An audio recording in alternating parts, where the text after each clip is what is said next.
গাজা উপত্যকায় চলমান সংঘাতের ফলে ভয়াবহ মানবিক সংকট তৈরি হয়েছে। হাজার হাজার পরিবার বাড়িঘর হারিয়ে আশ্রয় নিয়েছে খোলা জায়গা ও অস্থায়ী তাঁবুতে। প্রয়োজনীয় অবকাঠামো ধ্বংস হয়ে যাওয়ায় এসব মানুষ ন্যূনতম মানবিক সুযোগ সুবিধা থেকেও বঞ্চিত। পানি সরবরাহ ব্যবস্থা প্রায় সম্পূর্ণভাবে ভেঙে পড়েছে। গাজা নগরীর ভেতরে 1.5 লাখ মিটারেরও বেশি পানির পাইপ ধ্বংস হয়ে গেছে। একই সঙ্গে প্রায় 85% পানির কূপ অকার্যকর হয়ে পড়েছে।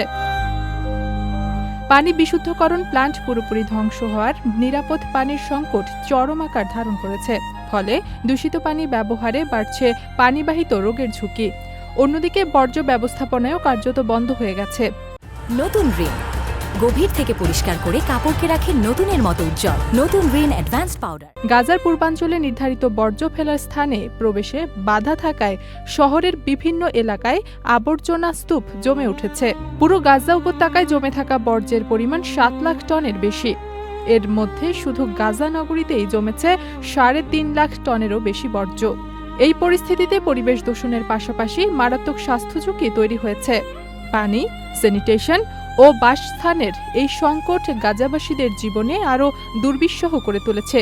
অস্থায়ী তাঁবুতে মানবেতর জীবনযাপন করতে বাধ্য মানুষগুলোর জন্য প্রতিদিনই বাড়ছে রোগ, নিরাপত্তাহীনতা এবং অনিশ্চয়তা।